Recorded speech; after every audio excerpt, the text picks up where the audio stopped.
We continue to follow breaking news today. There will be a shutdown of the GM CAMI assembly plant in Ingersoll, Ontario. CB24's Jamie Goodfrein is tracking the latest. He joins us with more. Jamie. Yeah, and the workers just found out this afternoon, and from what we're learning, Lena, is that GM is going to shut down the CAMI assembly plant with initiate temporary layoffs starting on Monday, April 14th for 3 weeks. Then workers will return in May for a limited production for 2 weeks, and then essentially the plant is going to be idled until October, where in that downtime there will be some retooling.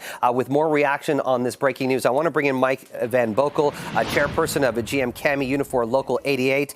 Your local represents more than 1,200 workers. I want to get your reaction to this news and how your members are dealing with this crushing news. Yeah, it's obviously devastating. 450 people are likely going to be laid off indefinitely, which is really 450 families, and it's just the ripple effect on top of that. It's just for our community, for our families, it's going to be devastating. We are hearing from sources from GM and also the Premier that this is not due to the tariffs. Can you tell us why this shutdown and these layoffs are happening? We became Canada's first electric assembly plant. We make delivery vans, and they have not taken off the way we had hoped or needed.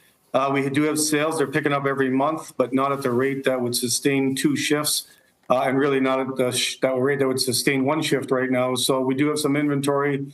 They're going to take pretty drastic measures and reduce 1 shift and then lock us out basically for 5 months. But if you add the tariffs on top of that right now, it's just devastating. Our trucks are not cheap because they are very, very large trucks or electric trucks. And if you add even a 10% tariff, it's almost like a nail in the coffin for the next few months. Yeah, you talked about this is only going to be essentially running 1 shift for the foreseeable future, possible up to 500 layoffs when you come back in October. But I'm curious, with the uncertainty of the tariffs, what do you think this means for the future of this particular plant? It puts us on, it's not solid ground, obviously. It was only about 3 years ago, we had 2,800 members.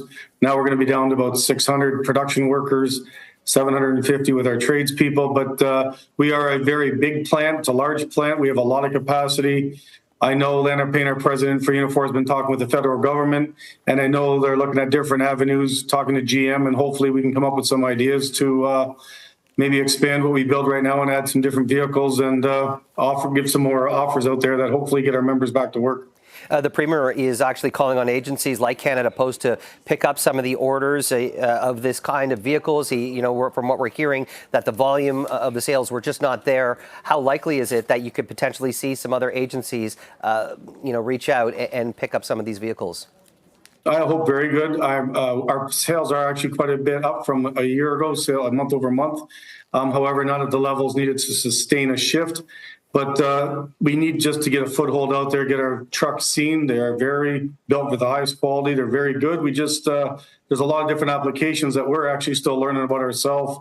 We found a business that's turned them into motorhomes, which is a really good idea. You don't have to pay any fuel. So there are a lot of different applications that we haven't even thought of yet, and hopefully they get seen more in public and people start to realize, and hopefully with some procurement policies, our government will help us out. And they did put in hundreds of millions of dollars when we first initially launched, and it'd be good for the taxpayers to get these trucks back on our roads and rolling again.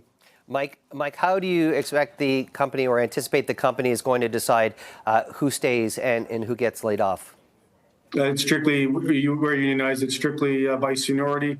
We do have a few members, although not a lot compared to our population, but hopefully we can talk to the company about packages, get some retirement incentives out there, and maybe just some bio packages for people who just want to leave the company and maybe change direction and try to what we can to hopefully mitigate a lot of our layoffs that are coming.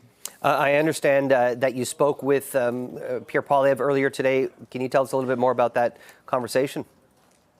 Obviously we're just getting support from the different government parties, just asking us to hang on, take care, and that they'll do what they can to help us out. So we've got it from Pierre, we've got it from Mark Carney's office and the NDP. So we're just glad that people are listening to us. Obviously, manufacturing is a huge section of the country, and we need the jobs in this country to keep everything going. And the manufacturing at this particular plant means a lot to the people of Ingersoll. I'm wondering, what can you tell us, and how do you think this is going to impact not only the workers, but the surrounding community as well?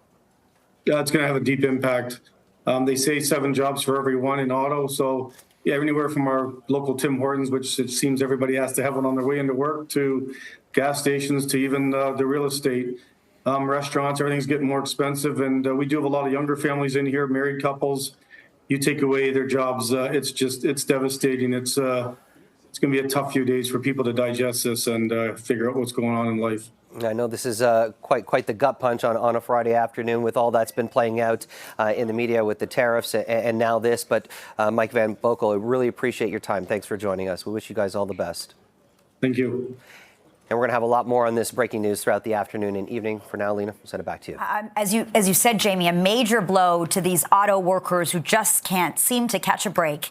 Thank you for this. We do have a statement to share with you from General Motors. That says, today, GM Canada confirmed CAMI is making operational and employment adjustments to balance inventory and align production schedules with current demand. It goes on to say, GM remains committed to the future of Bright Drop and the CAMI plant and will support employees through the transition.